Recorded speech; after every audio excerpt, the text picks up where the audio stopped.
এক চিমটি মাটি এনে তার নাভিটা গঠন করো।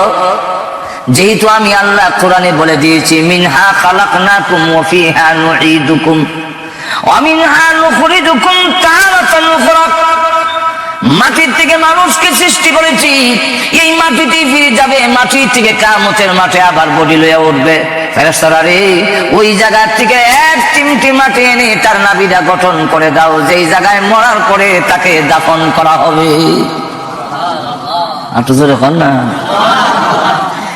এই জন্য প্রত্যেকটা মানুষের নাভির মধ্যে মাটি আছে, হোক মুসলমান হোক অমুসলমান, বিশ্বাসী অবিশ্বাসী যারাই হোক না কেন, প্রত্যেকটা মানুষকে তৈরি করার সময় ওই জায়গা থেকে এক চিমটি মাটি এনে তার নাভিটা গঠন করা হয়েছে, যেই জায়গাতে তার মৃত্যুর পরে কবর দেওয়া হবে, দাফন করা হবে। আপনাদের প্রশ্ন হতে পারে, যেই সমস্ত হিন্দুরা আগুন দিয়া জ্বালায়া পোড়ায়া শেষ করে দেয়, এদেরকে তো হুজুর কবরই দেয় না, তা আপনার এই কথার কি অর্থ? হিন্দুরা কবর দেয় না, আগুন তো খুলিলা তৈলে গেল কই? এটারও জবাব দিয়েছেন, আগুন দিয়া পোড়াইলেও যেহেতু নাভিটা মধ্যে মাটি আল্লাহ দেওয়ার জন্য অর্ডার দিয়েছেন, সমস্ত শরীর পুড়লেও নাভিটা আগুনে পুড়ে না। নাভি সহ আর শালি সহ নিয়ে যেখানে রাখে, এখান থেকে হেরে বানিয়েছে। কোন মানুষ যদি নদীটা বাসায় দেওয়া হয়, সমস্ত শরীর পচবে কিন্তু নাভি পচবে না। সমস্ত শরীর পচে গেলে নাভিটা যেই মাটির সাথে মিশে যাবে, বুঝতে হবে ওই জায়গার মাটির থেকে ফেরেশতা এক কাবলা মাটি এনেছিল। যদি তার বাগে খেয়ে ফেলে সমস্ত শরীর হজম হবে, নাভি হজম হবে না, নাভিটা পায়খানার সাথে বের হয়ে আসবে।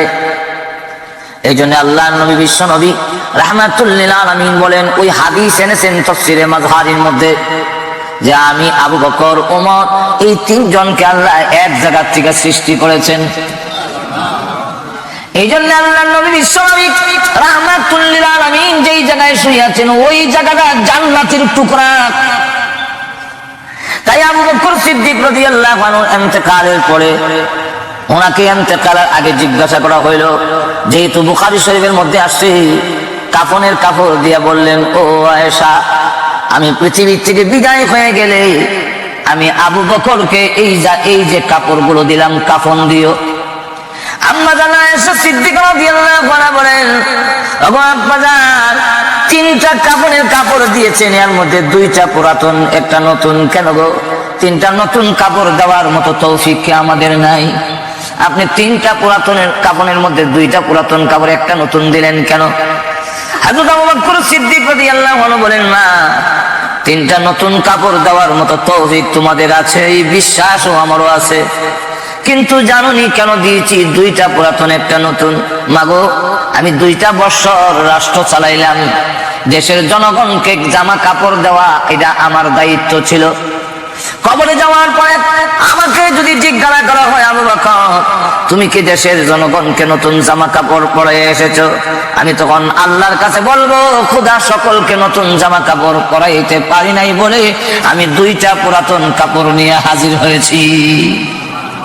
এত জোরে কোন সুবহানাল্লাহ। হযরত আবু বকর সিদ্দিক রাদিয়াল্লাহু আনহু বললেন, আব্বা জান, আমরা জানতে চাই আপনাকে কোথায় দাফন করব?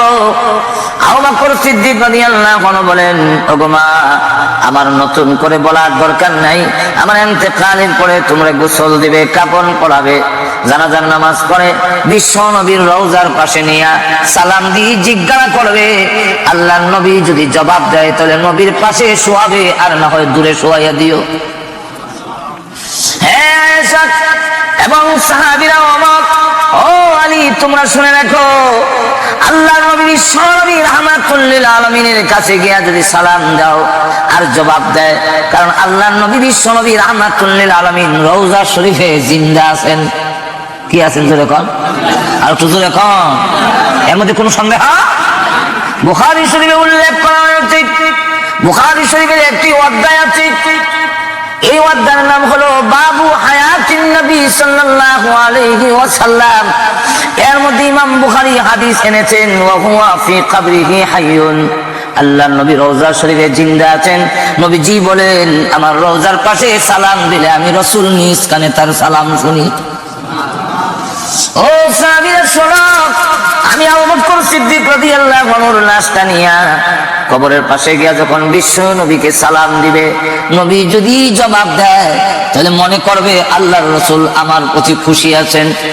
আর যদি কোনো জবাব না দেয় তাহলে মনে করবে আল্লাহর নবী বিশ্ব নবী রাহমাতুল লিল আলামিন 2 বছরের আমার শাসনের কার্যকলাপে রাসূল নারাজ হয়ে গেছেন। আল্লাহর রাসূলের পাশে শুয়াইও না, অন্য কোন জায়গায় আমারে শুয়াইয়া দিও। রাসূল নারাজ থাকা অবস্থায় আমি আবু বকরকে রাসূলের পাশে শুয়াইও না। হযরত ওমর এবং আলী রাদিয়াল্লাহু আনহুমা বলেন, আমরা জানাজার নামাজ পড়ে নবী রাসূলের রওজার পাশে যখন লাশটা নিয়ে ডাক দিলাম, সালাম দিলাম, আসসালাতু ওয়াসসালামু আলাইকা ইয়া রাসূলুল্লাহ ইয়া হাবিবাল্লাহ, ওগো আল্লাহর নবী, আপনার হিজরতের সাথী, আপনার দুনিয়াতে প্রধান সাথী, আপনার শ্রদ্ধেয় শ্বশুর আবু বকর সিদ্দিক রাদিয়াল্লাহু আনহুকে নিয়ে এসেছি, অনুমতি যদি দেন আপনার পাশে শোয়াবো, আর না হয় দূরে কোথাও নিয়ে দাফন করে ফেলবো। হযরত আবু বকর, ওমর এবং আলী রাদিয়াল্লাহু আনহুমা বলেন, এমনি আমরা কবর থেকে আওয়াজ আসতে শুনেছি, আদখিলুল হাবিবা ইলাল হাবিব। রে ওমর, ও আলী, আমার আবু বকর কই? আমাকে জিজ্ঞাসা করতে হবে না, আমার পাশে শোয়া দাও। আদখিলুল হাবিবা ইলাল হাবিব, তার হাবিবকে হাবিবের কাছে শোয়া দিবে, বন্ধুকে বন্ধুর কাছে শোয়া দিবে। এতদিন ছিল আবু বকর দুনিয়ার সাথী, হিজরতের সাথী, এখন থেকে হয়ে যাবে আমার রওজা শরীফের সাথী। আমার লক্ষ্য করে দেখুন, শুধু তা না, আবু বকর সিদ্দিক রাদিয়াল্লাহু আনহু শুয়ে পড়লেন। এই মাস আরবি মাস হিসাবে এই মাসটার নাম হলো মুহররমের মাস। কোন মাস? মুহররমের 1 তারিখে হযরত ওমর রাদিয়াল্লাহু আনহু শহীদ হয়ে যান। নামাজরত অবস্থায় তাকে শহীদ করা হয়েছিল এক অগ্নি পূজারী, যার নাম ছিল আবু লুলু। সে নামাজের মধ্যে দাঁড়িয়ে গেছেন ওমরকে শহীদ করার জন্য।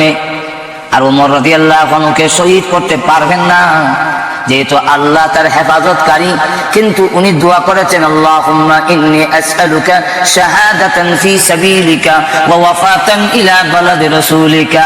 আয় আল্লাহ, আমি ওমর আর দেশ চালাইতে পারি না, আমার হাড্ডি নরম হয়ে গেছে, শরীর দুর্বল হয়ে গেছে, খোদা গো, এখন তোমার রাস্তায় আমারে শহীদ হওয়ার তৌফিক দান করো। একটু জোরে কর না। আর আমার মরণ দিও, ওয়া ওয়াফাতান ইলা বালাদি রাসূলিক, আমাকে রাসূলের শহরে মরণ দিও, অন্য কোন শহরে আমার মরণ দিও না। যদি অন্য শহরে মরণ হয় সেখানে দাফন করে ফেলবে। আমি চাই আমার মরণটা যেন মদিনা শরীফে হয়, আর আমার মরণটা যেন আল্লাহর রাস্তায় শাহাদাতের মরণ নসিব হয়। আল্লাহুম্মা ইন্নী আসআলুকা শাহাদাতান ফি সাবিলিক, আল্লাহ তোমার রাস্তায় শহীদ হওয়ার জন্য তুমি আমারে কবুল করে নাও। এইভাবে যখন দোয়া করলেন, মহান আল্লাহর দরবারে হযরত উমরের দোয়া কবুল হয়ে গেছে। আর জোরে কর না। আর না, ওমর রাদিয়াল্লাহু আনহুকে শহীদ করার জন্য বহু ষড়যন্ত্র করেছে, কিন্তু ব্যর্থ হয়েছে। কি হয়েছে? ব্যর্থ হয়েছে। হইলে তেমনি দুইশো যখন আর জোরে কর, তখন রোম এবং পারস্য দুইটা মহাশক্তি। এই দুই মহাশক্তি হয়, এক বেটা উমো শুকনা রুটি খায়, আর পাঞ্জাবির মধ্যে 18টা তালি দিয়ে চলে। কিন্তু এই বেটা না কোনো আধুনিক কোন যন্ত্রপাতিও আছে, তার দাবরে আমরা পেশাব পায়খানা চলে যাই। এই লোকটারে না মারতে পারলে আমরা শান্তি পেতাম না, মারতাম কেমনি? ষড়যন্ত্রের মাধ্যমে তাকে হত্যা করতাম। তারা রুদ্ধদ্বার বৈঠক করিয়া সিদ্ধান্ত নিছে, রোম এবং পারস্য দুই দেশের অংশ, মানে বর্ডারের সাইডের দুই দেশ শহরে মিলাইয়া একটা রাষ্ট্র বানানো হবে। আর ওই রাষ্ট্র তারে দেওয়া হইব, এই জায়গাটা তারে দেওয়া হইব যে উমরে মেরে দিবে। এই সিদ্ধান্ত নিয়ে তারা লোক তালাশ করতেছে। এক লোক বলল, আমি 1000 সৈন্যের মোকাবেলা করতাম পারি, আপনারা যদি কাগজ লেখে আমার দলিল পত্র করে জায়গাটা দিলেন তাহলে এই দায়িত্ব আমি। তাকে কাগজ করে লিখিত করিত দেওয়া হয়েছে, উমরকে মারা দিতে পারলে এই জায়গার মালিক তারে বানাবে। সে 3 মাস পর্যন্ত স্পেশাল ট্রেনিং দিছে, কেমনে রাষ্ট্রপ্রধান রে মারণ লাগে, রাষ্ট্রপ্রধান মারণ আর আমারে মারণ এক সমান হোক, বেশ সমস্যা না। আমরা তো যে কোনো জায়গা পাইব, আর রাষ্ট্রপ্রধানকে তো সব জায়গা যাতায়াত অরক্ষিত অবস্থায় হওয়া যাবে না। সুতরাং তিনি 3 মাস পর্যন্ত স্পেশাল ট্রেনিং দিছে রাষ্ট্রপ্রধানদের কেমনি মারণ লাগে। আর তরবারির মধ্যে 20 মিশ্রিত হইয়া টুপি লাগাইছে, লম্বা দাড়ি লাগাইছে, লাগাইয়া ইসলাম পোশাক হইয়া মদিনার বর্ডার দিয়ে ঢুকছে। এখান থেকে বোঝা যায় যুগে যুগে ইসলামের ক্ষতি করার জন্য ইসলামের লেবাস পরে ওই ক্ষতি করে। আর তো এখন না, যেমন বিভিন্ন জায়গায় বোমা ফুটাইয়া দেওয়া, যথায় তথায় মানুষ মেরে দেওয়া, এটা তো ইসলামের শিক্ষা নয়।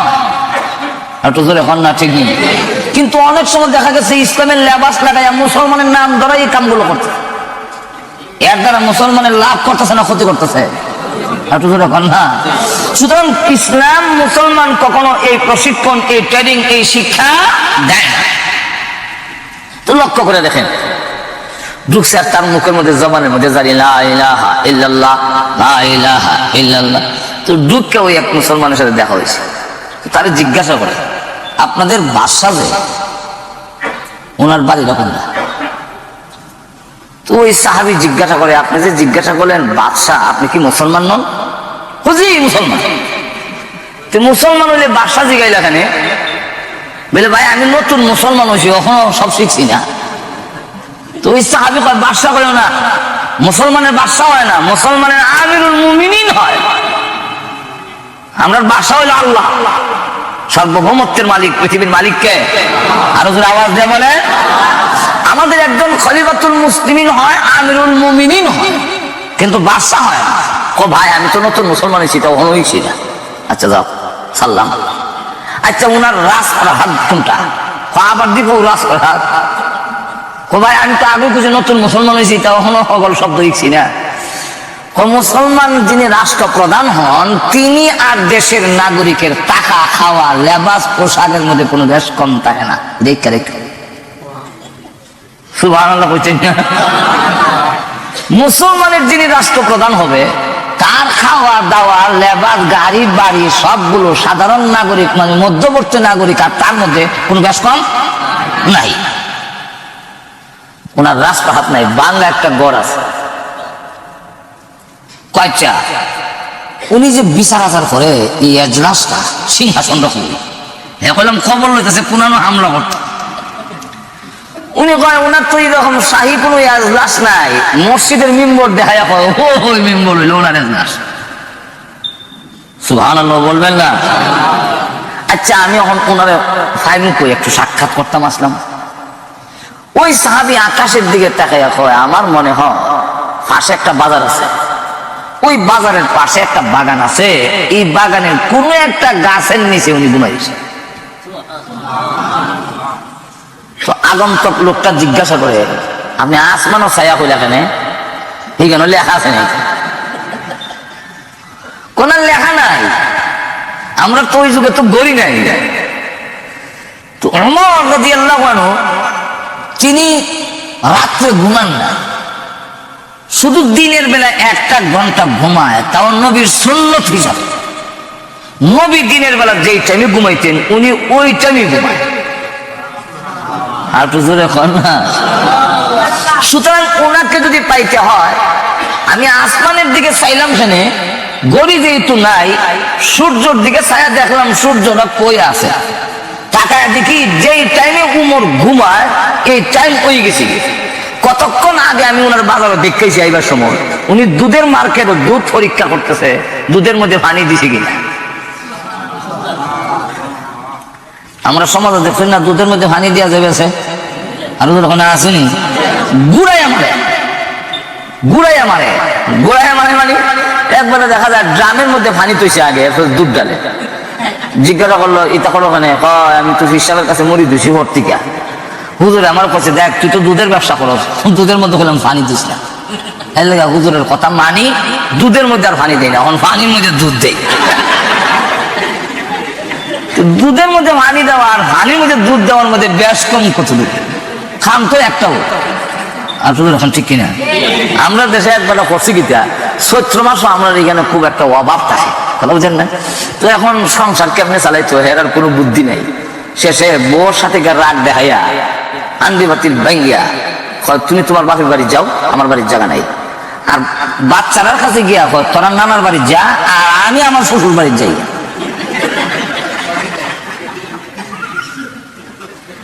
শুনতে শোনা গেছে তিন রকম। বউ রেখো তোমার বাবার বাড়ি যাও, বাচ্চারা রেখো তারা নানার বাড়ি যা, আমি আমার শ্বশুর বাড়ি যাই। বাড়ি তিনটা হয়েছে কিন্তু আসলে তো জায়গায় একটাও। যেরকম ঠিক কিনা নামে যদিও তিনটা, খামে একটাও।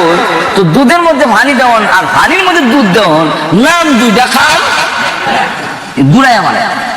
তো ওমর রাদিয়াল্লাহু আনহু নিজে পরীক্ষা করতেছেন। আমার মনে হয় এই টাইমের ভিতরে উনি বাড়িতে যাওয়ার টাইম হবে না, উনি কোনো একটা গাছের নিচে ঘুমাই গেছে। তখন আগন্তুক লোকটা হয় আমিরুল মুমিনিন, যার আঙ্গুলের ইশারায় অর্ধেক পৃথিবী পরিচালিত হয়, যার দাবরে তাম পৃথিবী কাঁপে, আর সে গাছের নিচে বলে ঘুমাই রয়েছে। কি আশ্চর্য কথা। আচ্ছা যাই দেখি গে, ঠিকই গিয়া দেখে গাছের নিচে মরুভূমির বালুর মধ্যে ওনার বালিশ হইল হাত, আর বাহ হইয়া ঘুমাই দিছে। গাছের ফাঁকে ফাঁকে যে সূর্যের আলো লাগে, এতে গাইনা পানির গুদাম বালু পড়তেছে, কিন্তু উনি ঘুমাইতেছে। এই অবস্থা দেখা হয় এমন অরক্ষিত অবস্থায় উমর ফিরে রইল, কোন সিকিউরিটি গার্ড নাই। উমর উনার নাম। তখন দূর থেকে দাঁড়ায় এখন উমর, বুঝতে পেরেছি আমাদের দেশের রাষ্ট্রপ্রধানের সিকিউরিটি লাগে। কেন? তারা জনগণের অধিকার দিতে পারে নাই, এই জন্য জনগণ দিয়ে তারা বিশ্বাস নাই। তুমি দেশের জনগণের অধিকার দিয়েছো, এই জন্য সিকিউরিটি গার্ডের কোনো প্রয়োজন নাই, গোটা দেশবাসী তোমার সিকিউরিটি গার্ড হয়েছে। যাই হোক মারিলে আমি তো রাষ্ট্রপ্রধান দরকার, এবারের নাম আটকার লোক আমি জায়গার মালিক হইতাম না, মারিলে। হঠাৎ করে তাকায় দেখে উমরের পায়ের কাছে একটা বাঘ বসা লেজ দিয়া মশা মাছে দৌড়ায়। এই দৃশ্য দেখে হয় সুবহানাল্লাহ। এদিকে আর একটু আগ গিয়ে উমরকে দেখার সাথে সাথে তার অন্তরের মধ্যে এমন ভূমিকম্প আরম্ভ হয়েছে, খাওয়ানো বসে। আল্লাহ উমরের মধ্যে এমন একটি প্রভাব দিয়েছিলেন যে কোনো সাহসী লোক উমর দেখলে হ্যাঁ না কাঁপতে পারত না। এমনকি ওই যুগে আমরা বাংলাদেশে বাচ্চারা না ঘুমাইলে মা ডর দেখায়, ঘুমাও ঘুমাও, ওই যে পাগল আইতাছে, ঘুমাও ঘুমাও, ওই যে মেঘকে আইতাছে, আর কতটা হয় ঘুমারে ঘুমারে। ওই যুগে বলতো ঘুমাবি না উমরে ডাক দিমু। বাচ্চারা চোখ বন্ধ হয়তো ঘুমাই গেছি গায়ে ডাক দিয়েন না। আমরা বাংলাদেশে বাচ্চারা রাত্রে ঘুম থেকে উঠাইয়া মা নিয়ে বাইরে পেশাব করে আনে, এই দৃশ্য আপনারা জানা আছে কি? আর তো এরকম জানা আছে? তো আমি বাড়ি নিলে পেশাব করতে চাই না, খালি মুরসাল হয়, ফেরাক করে না। এর কারণ বিছনা তো নরম, বিছনা ঘুমাইয়া ঘুমাইয়া পেশাব করো, কত আরাম। তো ওই সময় তাড়াতাড়ি পেশাব কর, নাহলে হাগল আইতেছে, কুত খাইতেছে, শিয়াল আইতেছে, বাঘ আইতেছে, এটা কয়। ওই যুগে বলতো পেশাব করবি না উমরে ডাক দিমু, এমনি আর ডাক দিয়ে না, পেশাব করে দিছি তো। এমন প্রভাব আল্লাহ উমরকে দিয়েছিলেন। এখন উমরে দেখার সাথে সাথে তার সমস্ত শরীরের মধ্যে কম্পন আরম্ভ হয়েছে। তো এক কদম আগুয়ায় আর আরেক কদম জোরে খোল্লামে ফিসের দিকে যায়। এরকম করতে করতে তার 1 ঘন্টা শেষ হয়ে গেছে। আর ওমর রাদিয়াল্লাহু আনহু 1 ঘন্টা ঘুমায়। কয় ঘন্টা? যদি কোনো মানুষ একটা তদবির হইয়া দেয়া যায়, আল্লাহর রাসূল বলেন ওমর তুমি এমন এক ব্যক্তি যাকে দেখলে মিস্টার ইবলিসও ভয় করে। তুমি যে রাস্তা দিয়া যাও শয়তানি রাস্তা দিয়া যায় না। এর লাগে একটা তদবির হইয়া দিয়া যায়, যারা ভয়াবহ স্বপ্ন দেখে, খারাপ স্বপ্ন দেখে, আঙ্গুল দিয়া আইন মিম রা লেখা, এরপরে রাদিয়াল্লাহু আনহু লেখা তুইবেন। তাহলে উমর তো কত উমরই আছে, সুযোগ এখন না, কিন্তু লেখবেন আইন মিম রেখা, এরপরে রা দোয়াজ লেখা তুই, বোঝা যায় তো এটা উমর রাদিয়াল্লাহু আনহু। এই আমরা দেশের উমর আলী না, মাজুর এখন তুই খেনে কিতাবে লেখছেন যদি কেউ উমর রাদিয়াল্লাহু আনহু নামটা বুকের মধ্যে লেখা ঘুমায় আর খারাপ স্বপ্ন দেখতো না, শয়তানের কাছে আয় না। আর তো জোরে বলল সুবহানাল্লাহ। তো খলিফাতুল মুসলিমিন হযরত ওমর রাদিয়াল্লাহু আনহু 1 ঘন্টা ঘুমান, ওনার ঘুম ভাঙে গেছে। ঘুম ভাঙছে পরে চোখের মধ্যে ঘুম থেকে উঠতে এইভাবে একটা মদ দেওয়ান সুন্নত দিলে ঘুমের যে একটা চোখের মধ্যে ছাড়ে না 5টার সময় যাইতাম, ঘুমাইছে 1টার সময়, এখন কেমনে গিয়ে ডিউটি যাইতাম লাগে না, তাহলে ঘুমটা খাটি যাই। উনি যেই মাত্র চোখ খুললে চাইছে অতক্ষণ তো উবাইয়া খারা কাঁপছি আমার দূরে গেছি। খলিফাতুল মুসলিমিন ওমর রাদিয়াল্লাহু আনহু দৌড়ে গিয়ে তাকে উঠাইলেন, উঠে বলে রে প্রতীক চিনি না তোমাকে, বলো দেখি তোমার পেটে কোনো খিদা আসেনি? যদি খিদা থাকে আমার কাছে বলো, আমি বলি আমি এই দেশের রাখাল, তোমার খাবারের ব্যবস্থা আমি করব। লোকটা পারস্য ভাষায় ফার্সি ভাষায় কথা বলে। খলিফাতুল মুসলিমিন ওমর রাদিয়াল্লাহু আনহু তার ভাষা বুঝেন না, খলিফাতুল মুসলিমিন ওমর রাদিয়াল্লাহু আনহু তার কথা বুঝেন না। তখন ওমর রাদিয়াল্লাহু আনহু আবার জিজ্ঞাসা করেন, রে পথিক তোর কোনো বিমার আছে কি, কোনো অসুবিধা যদি থাকে আমার কাছে বলো, আমি তোমার ব্যবস্থা করে দিব, আমি তোমার চিকিৎসার ব্যবস্থা করব। লোকটা ফার্সি ভাষায় কথা বলেন, উনি বুঝেন না। তখন কাগজ বের করে দেখালেন, কিন্তু তিনি কাগজও বুঝতেছেন না এটা কিসের কাগজ। তখন তরবারির উল্টা পিঠ দিয়ে এমনি দেখায়, ওমর তোমাকে হত্যা করার জন্য আমি এসেছিলাম। হযরত ওমর রাদিয়াল্লাহু আনহু বলেন, তাহলে হত্যা করবে না? এবার বুঝতে পারলেন যে তিনি হত্যা করতে পারলে এই যে কাগজ জমি সম্পত্তির মালিক হয়ে যাবে। ওমর রাদিয়াল্লাহু আনহু ডাক দেন, ও পথিক, আমি খাত্তাবের ওমরের কোনো দাম নাই, আমি বকরির রাখাল ছিলাম, আমি উটের রাখাল ছিলাম, আমার কোনো ইজ্জত সমান ছিল না রে। আমার ইসলামে আমার সম্মান বাড়িয়েছে, এখন তুমি যদি আমাকে জবাই করে রাষ্ট্রপ্রধান হয়ে যাও, আমি ওমরের একটুকু কোনো আপত্তি নাই। আমি মনে করলাম যে আমি উমরের কারণে একটা লোক কিছু উপকৃত হয়েছে, আমার তো কোনো দাম নাই, খারিলাম। এই লোকটা আর স্মরণ দিয়েন না, আমার কালিমা ভরাই দেন, আমি মুসলমান হইতাম চাই। তখন কালিমা করে মুসলমান হইল। মুসলমান হওয়ার পরে তাকে জিজ্ঞাসা করা হইলো, অত বড় লোক তুই ছেড়ে দিলে কেন, ইসলাম ধর্ম গ্রহণ করলে কেন? ও বুঝলাম না। লোকটার দিকে তাকানোর সাথে সাথে আমার সমস্ত শরীরে ভূমিকম্প আরম্ভ হয়েছে, আর আমার যখন চোখ দিয়ে আমার দিকে তাকাইছে, তখন আমি তাকায়া দেখি উমরের চোখের মধ্যে এমন পাওয়ার, যেমন আল্লাহর কুদরতি চোখ দিয়ে আমার দিকে তাকাইছে। আল্লাহওয়ালাদের চোখের পাওয়ার অনেক দূর পর্যন্ত যায়। আর তো যখন সবাই সিরিয়াল জায়গা লাগাই যতগুলা আছে একটা ছাড়তাম না, আপনারা মনে করেন না একটা সাইডে একটা দেখতেছি, সব লাইন সিরিয়াল ঠিক থাকবো। এখন লক্ষ্য করে দেখেন, বুঝাইতাম চাই উমরের আধ্যাত্মিকতার খাওয়ার কত দূরে। আল্লাহু আকবার। হযরত আলী রাদিয়াল্লাহু আনহু বলেন, আমি স্বপ্নে দেখি, একদিন ঘুমাই দিয়েছি, স্বপ্নে দেখি মদিনার মসজিদের মিম্বরে বসে রাসূল বয়ান করতেছেন, আর আমরা বয়ান শুনতেছি। এই মুহূর্তে একজন লোক আইছে, একজন মহিলা আইসা বলতেছে গেটের সামনে যে, কে আছেন মসজিদে, আমার খেজুর গুলো নেন। আমার পাকনা খেজুর, গাছের মধ্যে পাকনা খেজুর পাকছে, নতুন গাছ আর নতুন ফল ধরছে, আমি রাসূলের জন্য নিয়ে আইছি, রাসূল যেন খায় আর এই খেজুর গুলো যেন অন্যদের মধ্যে বন্টন করে দেয়। এমনি রাসূল বলেন, আলী ওই মহিলার খেজুর গুলো আনো। তো হযরত আলী বলেন, আমি গিয়ে খেজুর গুলো আনলাম। বাস্তবে না স্বপ্নে? স্বপ্নে। তাই না রাসূলের কাছে রাখলাম। রাসূল একটা খেজুর উঠাইয়া আমার হাতে দিলেন, আমি মুখে দিয়া দেখি গাছ ফাটনা খেজুর, তো খুব মজা, খুব মিষ্টি। মনে মনে চাইছিল আরেকটা যদি রাসূল আমারে দিতেন, কিন্তু রাসূলের কাছে কেমনে কইতাম আরেকটা দেন, এটা তো হাত পাতাম পারি না। মনে মনে রইল আকাঙ্ক্ষা, ঘুম ভেঙে গেল। মসজিদে গেলাম, গিয়া দেখি হযরত উমর মিম্বরে বইয়া ওয়াজ করতেছে, আমিও এক সাইডে বসলাম ওয়াজ শোনার জন্য। এমনি দেখি একজন মহিলা দরজার সামনে এসে বলতেছে, কে আছেন? আমার গাছ পাকনা, প্রথম গাছের খেজুর থাকছে, আমি নিয়ে আসছি, আমিরুল মুমিনিন উমরকে দেন, উনি যেন নিজেও খায়, সাথীদের মধ্যে বন্টন করে দেয়।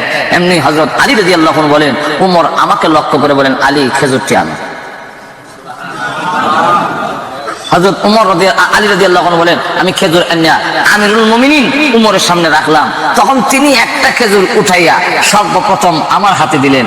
আমি মুখের মধ্যে দেখি গাছ পাকনা, বড় মজা। এমনি কইলাম আরেকটা লইলাই। বললাম উমর আরেকটা দিলে ভালো হয়, যেহেতু বড় গাছ পাকনা।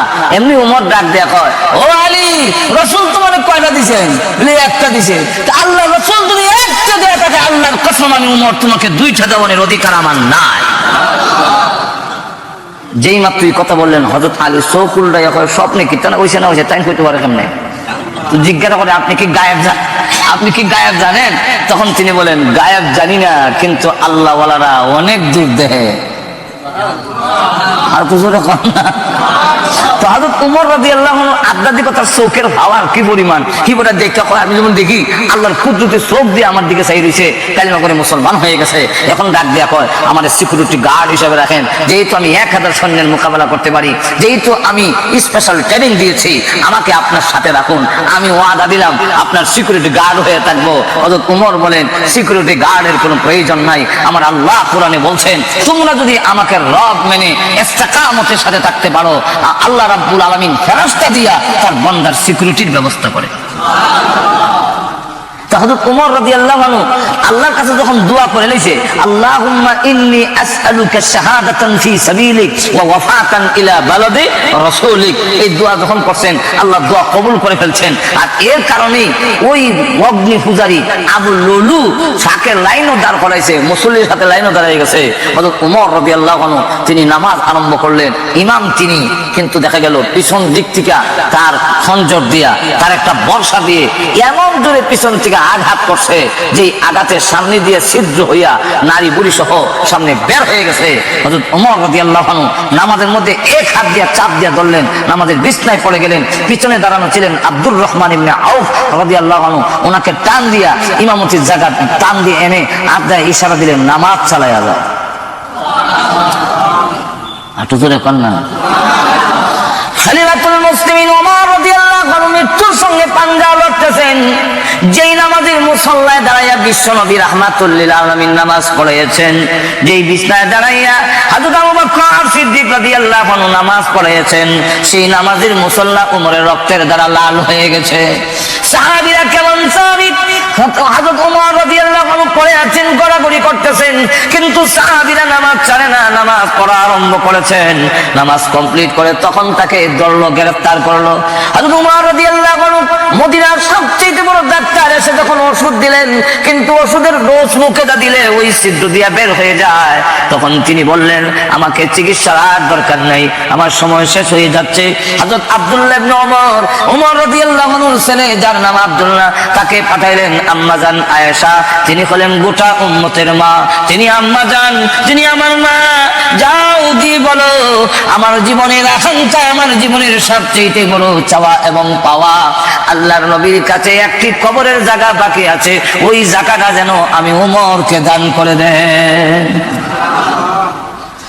আম্মা জান আয়েশা সিদ্দিকা রাদিয়াল্লাহু আনহার কাছে যখন আসলো, আব্দুল্লাহ ইবনে ওমর রাদিয়াল্লাহু আনহু বলেন ওগো আম্মা জান শুনুন, আমার আব্বার শেষ আকাঙ্ক্ষা মাসিক থেকে মাগরিব পর্যন্ত আলোড়ন সৃষ্টি হয়ে গেছে ওমর আহত হওয়ায়, কিন্তু এখন দেখা যায় আমার আব্বা বিদায় হয়ে যাবেন, ওসিয়ত করেছেন ওই জায়গাটা যদি আল্লাহর নবীর পাশে দিতেন, যে এই জায়গাটা খালি আছে, শুধু একটা কবর দেওয়া যাবে এতটুকু জায়গা খালি আছে, এছাড়া আর কোনো খালি জায়গা নাই।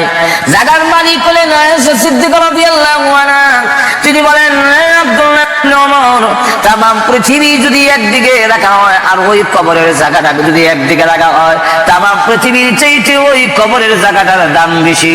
আমি আয়েশার আকাঙ্ক্ষা ওই জায়গায় আমি শুইব, কিন্তু আমি কাউকে দিব না।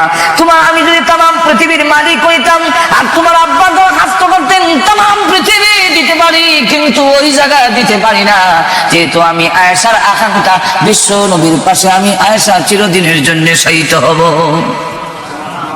এই জায়গায় আমি শুনবো, এই জায়গায় আমার আকাঙ্ক্ষা।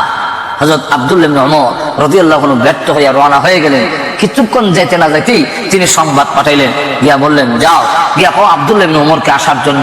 তিনি আবার আসলেন, আসার পরে বলেন চোখের পানি ছেড়ে দিয়ে তিনি কাঁদতেছেন আর বলেন আব্দুল্লাহ ইবনে ওমর, আমি তোমার আব্বার জন্য ওই জায়গাটা ওয়াকফ করে দিলাম, দিয়ে দিলাম, যাও নিয়ে যাও।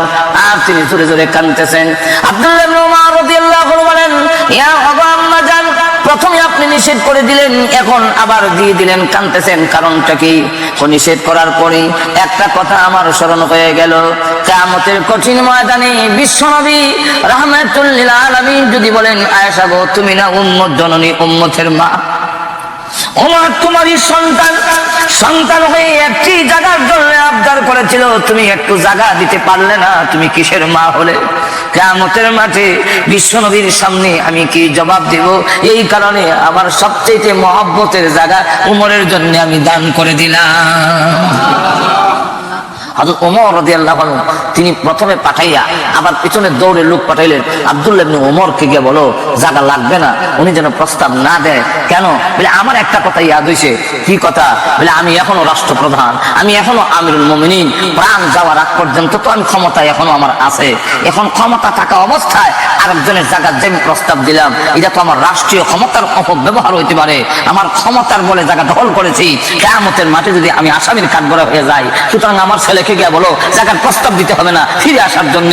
কিন্তু প্রস্তাব নিয়ে যেতে যাইতে আব্দুল্লাহ ইবনে ওমর রাদিয়াল্লাহু আনহু বলেন যে আম্মাজান আয়েশা সিদ্দিকা ওনার জায়গা আপনার জন্য ওয়াকফ করে দিয়ে ফেলেছে।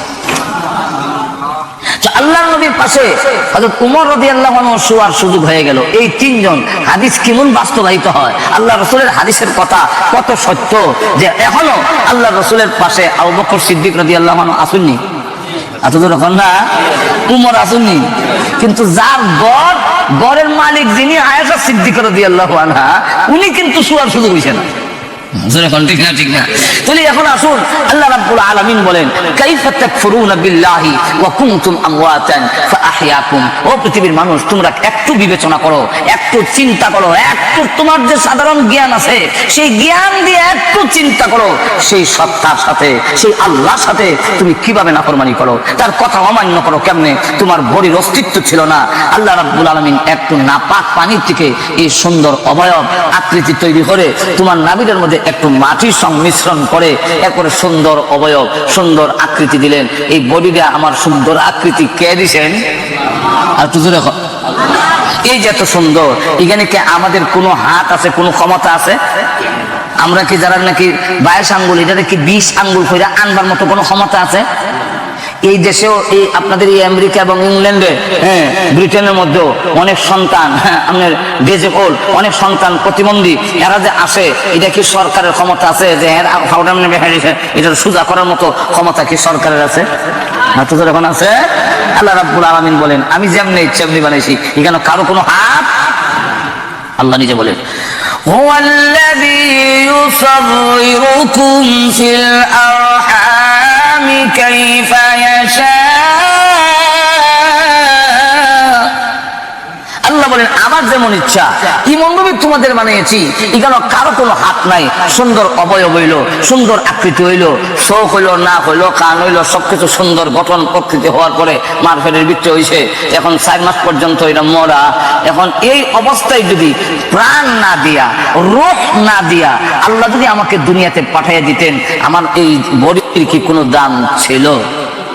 আর তো জোরে কম, এমন বডি সন্তান কি দুনিয়াতে আয় না? আর জোরে কোন আসে না? মরা বাচ্চা হয় না?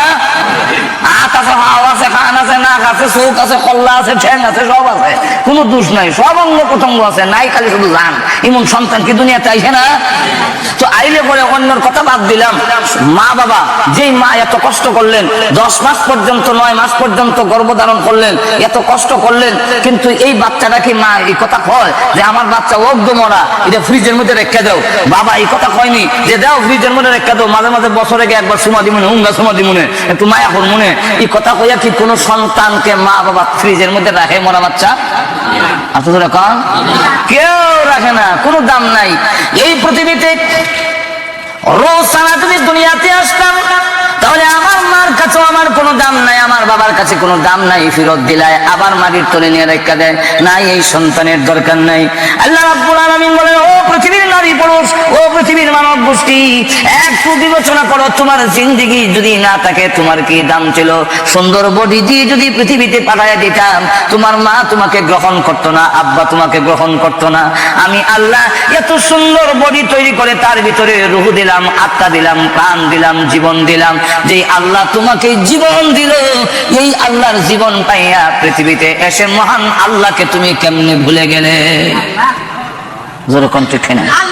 আমরা আল্লাহকে বলে গিয়েছি যে আল্লাহ রাব্বুল আলামিন আমাকে মাথা থেকে পা পর্যন্ত সুন্দর বডি দিয়ে, সুন্দর অবয়ব দিয়ে, এর ভিতরে একটি জীবন দিলেন। জীবন নিয়ে পৃথিবীতে আসার পরে আল্লাহ আশ্চর্য শব্দ ব্যবহার করে বলেন, কাইফা তাকফুরুনা বিল্লাহি ওয়া কুনতুম আমওয়াতান। এটা আল্লাহ রাব্বুল আলামিন তাজ্জুবের শব্দ ব্যবহার করেছেন। কাইফা তাকফুরুনা, কিভাবে, কেমনে? যেমন আমরা কই, ওই বেলা তুই তো আমেরিকা আসলি না রে, আমার ফুয়া বানাইয়া তোরে আনছিলা। যখন ঠিক না ঠিক না, আমার ভুয়া বানায় বেড়ে আমেরিকা আইলাম, আর আইয়া এখন তুই আমার চিনো তুই না মানুষ না, আমার এটা কেমনে রে, এটা কেমনে এইটা কেমনে করলে রে, যখন ঠিক না ঠিক না, এটা যদি আপনি কইতারেন তাহলে আল্লাহ রাব্বুল আলামিন বলেন কাইফা তাকফুরুনা বিল্লাহি ওয়া কুনতুম আমওয়াতান। আল্লাহ রাব্বুল আলামিন বলেন কেমনে তুমি এমন জঘন্য অপরাধ করলে? তোর তো কোনো এই বডি ছিল, বডির ভিতরে আমি আল্লাহ যদি প্রাণ না দিতাম, জীবন যদি তোরে না দিতাম, তুই পৃথিবী গিয়া আলু মাথার দেখার নসিব হইতো না। পৃথিবীতে গিয়া মা বাপ আত্মীয় স্বজন কেউ পাইছে না, তোমাকে ফেরত দিয়ে দিত। আমি আল্লাহ তোমার ভিতরে রূহ দিলাম, আত্মা দিলাম, জীবন দিলাম, লাইফ দিলাম। যখন ঠিক না ঠিক না, আহইয়াকুম, লাইফটা আবার এমন ভাবে দিলাম, অসুবিধা হইতাছে? তাহলে লক্ষ্য করে দেখেন,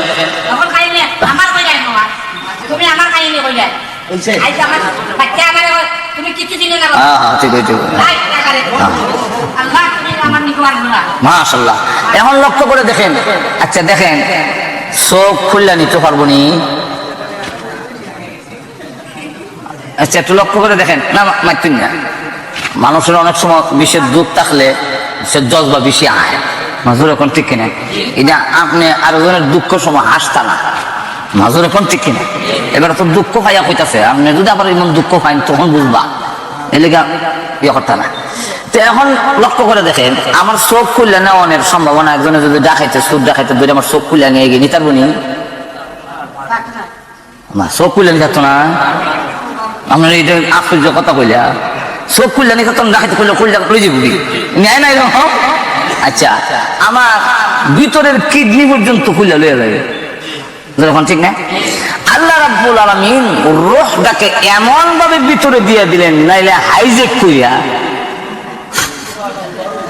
আমেরিকার পক্ষ থেকে রূহ হাইজেক করাইয়া, মানুষে মারাইয়া রূহ আইনা, বড় বড় লিডাররা হেরার একটা রূহ সাথে আরেকটা ফ্রিজ আইনা জমা করে রেখে দিব, ইডার মিয়া শেষ হলে হিট আইনা লাগাই দিব, এই কইরা 1000 বছর বাঁচবো আর মরত না।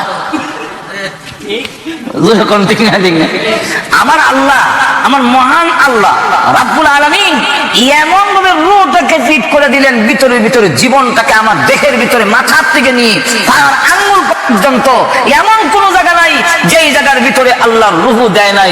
রূহ আমার চুলের গুড়িতে আছে, রূহ আঙ্গুলের মাথা তো আছে, আমার পায়ের মধ্যে রূহ আছে। এই জন্য রূহ আছে বলে আঙ্গুল লড়ে, রূহ আছে বলেন ফাঁকি মারি, রূহ আছে বলে জিহ্বা নড়ে, সব জায়গায় রূহ। আল্লাহ বলেন এমন জায়গায় তোমার রূহটাকে আমি দেহের মধ্যে ফিট করে দিলাম, পৃথিবীর কেউ কিয়ামতের আগে খাইলে আমার কাছে আইতো, কিন্তু পৃথিবীর কেউ তোমার রূহ নিতে পারবে না। আমরা রূহ আজরাইলে অতীতে অনেক মানুষের নিছেনি, আমরা নিবনি তো বোঝা যায় নেওয়ানের মতো একটা কিছু একটু তো এখন না আসেনি। আজরাইলে যখন টান্ডা ছিল রূহ হয়ে যায়, কিন্তু রূহ একটা আছে, আজরাইল নিতে পারে কিন্তু বুশে নিতে পারবে না, ওবামা নিতে পারবে না, বাংলাদেশের প্রেসিডেন্ট নিতে পারবে না, ভারতের প্রেসিডেন্ট নিতে পারবে না, আবার ইংল্যান্ডের ব্রাউন তিনি নিতে পারবেন না, পৃথিবীর কেউ নিতে পারবে না। আল্লাহ বলেন আমি দিছি, আমি যেদিন আনবো এদিন কেউ ধরে রাখতে পারবে না, কিন্তু আমি রূহ দিছি, পৃথিবীর কেউ হাইজেক করে ছিনতাই করে নিতে পারবে না। ঠিক না ঠিক না? রূহ নিতে পারে না। তাহলে এখন চিন্তা করেন, মাথার থেকে পা পর্যন্ত আল্লাহ বলেন এমন জায়গায় তোর রূহটা এমন ভাবে দিলাম, দুইটা জায়গার সাথে আবার সম্পর্ক রূহের বেশি। কয় জায়গায়? কিন্তু মাথার থেকে পা পর্যন্ত সকল জায়গায় রূহ, মা বুঝুননি? মাথার থেকে পা পর্যন্ত সব জায়গায় রূহ আছে, কিন্তু দুই জায়গার মধ্যে সম্পর্ক বেশি। কোন দুই জায়গা? একটা হইলো মাথা, আর একটা হলো বাম স্তনের এখানে এই জায়গাটা, এই দুইটা জায়গার মধ্যে রূহ সম্পর্ক বেশি। এই কারণে এই দুই জায়গায় আঘাত করলে মানুষ মারা যায়। বুঝাইতে পারছিনি? আখ কাটলেও মানুষ মরে না, পাও খাদি লাইলে মানুষ মরে না, চোখ খুলে নিছে কি মানুষ মরে না, জিব্বা খাদি লাইছে মানুষ মরে না, কিন্তু একটা ছুরি দিয়ে সেন্টার মতো এখানে যদি ভাল মারে দুই জায়গার সাথে রুর সম্পর্ক বেশি। আল্লাহ বলেন রুটা কেন দিলাম? রুটার জীবনটা এমন ভাবে দিলাম, কোন নাস্তিক যদি বলে, যারা আল্লাহর অস্তিত্ব বিশ্বাস করে না, তোমরা যদি এই কথা বুঝায় যে রু আল্লাহ নাই, তাহলে তাদেরকে জবাব দিবা তুমি কিভাবে? তাদেরকে দাঁত ভাঙ্গা জবাব দেওয়ার জন্য তোমার দেহের ভিতরে আমি আল্লাহ একটা রু দিলাম, মাথার থেকে পা পর্যন্ত সব জায়গায় রু আছে, কিন্তু আজ পর্যন্ত বিজ্ঞানীর চরম উন্নতির যুগে রু কোথায় আছে কেউ উদ্ঘাটন করতে পারেনি। আল্লাহ বলেন আসমান থেকে জমিন পর্যন্ত প্রত্যেকটা মাখলুকের ভিতরে আমি মহান আল্লাহ আছি। মাথার থেকে পা পর্যন্ত রু যেমন আছে, আসমান থেকে জমিন পর্যন্ত সব মাখলুকের ভিতরে আর ওখানে আসেনি। এখন রু যেমন আছে দেখানি জানা, যদি কেউ কয় বলে আল্লাহ বলেন রু যেমন দুই জায়গার সম্পর্ক বেশি, মাথা আর কলবে, আমি আল্লাহ সব জায়গায় আছি, কিন্তু দুই জায়গায় আমার সম্পর্ক বেশি, একটার নাম আরশ আর একটার নাম কুরসি। কোন সম্পর্ক বেশি? আরশ আর কুরসি। এখন আসুন, কেউ যদি বলে যে আল্লাহ নাই, তাহলে দেখি না কেন, তাহলে তার জবাব দিবেন কেমনে? কুরআন হাদিস কতখান শিখবেন গিয়া? তার জবাব দেওয়ার জন্য আল্লাহ বলেন দৃষ্টান্ত দিলাম রু দিয়ে দিলে। এক লোক কয়, এক টিচার স্কুলে পড়াইতেছে যে আল্লাহ নাই, মোল্লার কথা তোরা বিশ্বাস করিস? যদি আল্লাহ থাকতো তাহলে দেখি না কেন, ধরতে পাই না কেন, সইতে পাই না কেন, কোনো জ্ঞানও পাই না। সুতরাং যে জিনিস দেখা যায় না এই জিনিস তোমরা বিশ্বাস করো না। তো ক্লাসের মধ্যে আবার কিছু ছেলেরা থাকে একটু পণ্ডিত, এখানের মধ্যে এক মুসলমানের মৌলভী সাহেবের বাচ্চাও আছে। হ্যাঁ সর্বনা, তখন সারে যে আমরা রিমান নষ্ট করে দেব, আমি ওকে স্যার আপনি জিন্দা না মুর্দা? আমি তো মনে করছিলাম তুই ক্লাসের মধ্যে ফার্স্ট, মানে প্রথম ছাত্র, ফার্স্ট ক্লাস, বুঝলেন, ভালো মেধাবী ছাত্র। তোর কথাই দিয়ে এখন বোঝা গেল মাথার গোবর ছাড়ার কিছু নাই। বলে কেন স্যার? বলে আমারও তো হলে আমার রু আসেনি, রু না থাকলে আমি কেমনি মাতি দেয়? হস না মাতি যে? বলে স্যার রু আছে, আপনি বিশ্বাস করেন? বলে বিশ্বাস করি। বলে আপনি দেখছেন? বলে না আমিও দেখছি না। তাহলে আমরাও দেখছি না, আপনিও দেখছেন না, একটু রুটা বাইর করে টেবিলে রাখেন, এরপরে দেখে আপনারা বিশ্বাস করবেন। তখন টিচার কয় না, রু দেখানো যায় না, রু এমনি বিশ্বাস করতে হয়, রু আছে, জান আছে, বিশ্বাস করতে হয়। বলে কেমনে? বলে আজ যে লড়ি দেখাস না, আমার চোখ যে হাতি মারি দেখাস না, যেদিন থাকবে না একদম হাতি মারবো না, হাত মারবে না, পা মারবে না, তখন বুঝবে রু আমার নাই, আমি মুগ্ধ হয়ে গেছি। তাহলে এত বড় আকাশ, এই পৃথিবী, বিশ্বব্রহ্মাণ্ড, চন্দ্র সূর্য দৈনিক চক্কর লাগাইতেছে, সবগুলো পরিচালিত হতেছে, এতগুলো দেখে কি আপনি আল্লাহ আছে বিশ্বাস করতে পারেন না? আর তো এখন না। এরপরে আবার আমরা নবীরা তো আল্লাহ, আমাদের নবী তো আল্লাহ দেখেই কইছেন আল্লাহ আছে। তোর এখন ঠিক কিনে 1 লক্ষ বা 2 লক্ষ 24,000 পয়গম্বর আল্লাহ আছেন যে কইছেনি? আর তো এখন নবীরা জীবনে কোনোদিন মিথ্যা কথা বলছে? এতগুলো নবীর কথাই কি আমরা বিশ্বাস করতাম পারি না আল্লাহ আছে? আর তো এখন না। একবার ঢাকার বিশ্ববিদ্যালয়ে পড়ায়, ওই সবক ওই দেয় প্রিন্সিপাল, যে উনি আবার আল্লাহর অস্তিত্ব বিশ্বাস করেন। উনি শুনিলেছেন, শুনে প্রফেসরের ডেকে নিয়েছেন। উনি এখন আমাদের বিশ্ববিদ্যালয়ের ড্রেন যে সাফ করে সুইসা, ইবেটা বলে আপনার বাপ খাবার চোরা, এত বড় স্পর্ধা আপনার প্রিন্সিপাল, এই জন্য মুখ দিয়ে জানবে তা বলবে না ভাই, আমি তো জানি না। আমি বললাম এবার আপনার বাপ নেই। আবার দেখুন কিটা, এবার আমার বাপ হইব টিয়া। বলতে আপনার বাপ কাটা? তখন কইছে অমুক আমার বাপ। তো অমুক যদি আপনার বাপ হয়ে থাকে, অমুকের মাধ্যমে আপনি দুনিয়াতে আইসেন না অন্যের মাধ্যমে আইসেন, আপনি কি দেখছিলেন? না, তা আপনি কেমনে বুঝলাম উনি যে আপনার বাপ? এবার তুই তো পারে না, আমার মা কইছে। কে কইছে? আরো ধরে কন, উনি আমার বাপ। এই কথাটা আমরা যে বাপ বলি, এটা তো আমার মা কইছে, কেন উনি আমার বাপ? ধরে কন ঠিক কিনা? এমনি ডাক দিয়া কয় একজন মহিলার সাক্ষী কৌড়ে গ্রহণযোগ্য নয়, কিন্তু এক মহিলার সাক্ষীতে যদি আপনি একটা লোককে বাপ স্বীকার করতে পারেন, 1 লক্ষ বা 2 লক্ষ 24,000 পয়গম্বররা বলেছেন লা ইলাহা ইল্লাল্লাহ, আল্লাহ ছাড়া কোনো মাবুদ নাই, এতগুলো নবীদের সাক্ষীর পরও আপনি কি আল্লাহকে মেনে নিতে পারেন না? ধরে কন ঠিক না? ঠিক না? লক্ষ্য করে দেখেন আল্লাহ রাব্বুল আলামিন বলেন আমাকে বোঝার জন্য তোমার ভিতরে একটা রূহ দিলাম। যখন কি দিলাম? রূহ। রূহ যাকে জীবন, লাইফ বলে। আল্লাহ নিজে বলছেন কাইফা তাকফুরুনা বিল্লাহি ওয়া কুনতুম আমওয়াতান ফাআহইয়াকুম। পৃথিবীর মানব গোষ্ঠী, কিভাবে তোমরা নাফরমানি করো, কিভাবে তোমরা কুফরি করো ওই আল্লাহর সাথে, যেই আল্লাহ তোমরা নিষ্পাপ, তোমরা নিষ্প্রাণ ছিলে। ফাআহইয়াকুম, তোমাদের প্রাণ দিয়েছেন, জীবন দিয়েছেন। তাহলে এবার বলুন মূল্যবান জীবন কে দিয়েছেন? আর প্রচুর আওয়াজ দিয়ে বলেন। যাক, বিস্তারিত এখানে আর কোনের দরকার নাই, আর নাইলে কইতে গেলে আজকাল টাইম এখানে শেষ হয়ে যাবো। আল্লাহ রাব্বুল আলামিন যে আছেন এটা রূহ দিয়ে আমরা একটা অনুমান করতাম, আপনাদের এখন না পারিনি, না দেখলেও বিশ্বাস করা যায় আল্লাহ। যেমন লক্ষ্য করে দেখেন, ইমাম আবু হানিফা রাহমাতুল্লাহ আলাইহির যুগে একদল নাস্তিক আর একদল আস্তিক। একদল কয় আল্লাহ আছেন, আর একদল কয় আল্লাহ নাই। ইমাম আবু হানিফা রাহমাতুল্লাহ আলাইহি বলেন আছেন, কিন্তু ওরা কয় নাই। এখন নাই যে এই কথাটা বুঝাইতে গেলে, আল্লাহ আছেন এই কথাটা বুঝাইতে গেলে তো নাস্তিক যারা আল্লাহ বিশ্বাস করে না তাকে যদি আপনি দলিল দেন কোরআনের আয়াত কইন, মানবনি? আপনাদের এখন মানবো? কে আল্লাহ মানে না তো কোরআনের আল্লাহর আয়াত করে কি কারণ? সুতরাং উনি বলেন, তারা বললো যে আল্লাহ যে আছে আপনি বলতেছেন, এটা একটা প্রমাণ বলতে হবে, প্রমাণ দিয়ে বুঝাইতে হবে আল্লাহ যে আছে।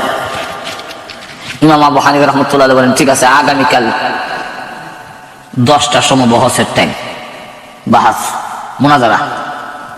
নাস্তিকরা এই বই দিয়েছে 10টার সময়, আর নাস্তিকের পক্ষেও লোক আছে, আস্তিকের পক্ষেও লোক আছে। ইমাম আবু হানিফা রাহমাতুল্লাহি আলাইহি তিনি দেখা যায় 10টা হয়েছে, 11টা হয়েছে, 12টা হয়েছে, খবর নাই। এখন ওনার পক্ষে যারা আরে ইমাম আবু হানিফা যদি না পারবো তাহলে এই বহসটা ডাকলো কেন? আর হেরা তো মিছিল দেলাই তো, আর সামান্য বাকি আছে, মিছিল বাড়ি যাবো, জিতিল রে জিতিল, নাস্তিকরা জিতিল। এটা হয়তো 1টার সময় দেখে ইমাম আবু হানিফা আদেশ, তখন কোনো টাইম হলো 10টা, এখন বাজে 3 ঘন্টা লেট, যখন ঠিক না? তো এত লেট করে যে এবারের সাথে আর বহস চলে না, বিনা বহস হয়ে এখন আপনি হেরে গেছেন। উনি বলেন আমার আসতে কেন দেরি হইলো, এটা যদি আমি উপযুক্ত কারণ থাকে তাহলে আপনারা মানবেন না। কি উপযুক্ত কারণ? আমি ওই যে নদীটার মাঝখানে মানে পারে এসে দাঁড়াই রয়েছি 8টার থেকে, যাতে 10টার সময় আগে দিতাম পারে, কিন্তু কোনো নৌকা ভাই না। শেষ পর্যন্ত নদীর পারে একটা ঘাট ছিল, এটা আমনে আমনে খাইটা পড়ছে অটোমেটিক। এরপরে এই গাছ অটোমেটিক সাইজের তক্তা হয়েছে, খেয়াল করে ঘুমাই যায় না, অটোমেটিক কি হয়েছে? তক্তা হয়ে গেছে। এরপরে আমনে আমনে এই তক্তাগুলো জোড়া লাগছে, লাগিয়া নৌকা হয়েছে। নৌকা হইয়া এখন আইতে গিয়া এই নৌকা হইয়া আমার কাছে কান্ডারি ছাড়া, মাঝি ছাড়া আবার নৌকাটা চললে আইসে।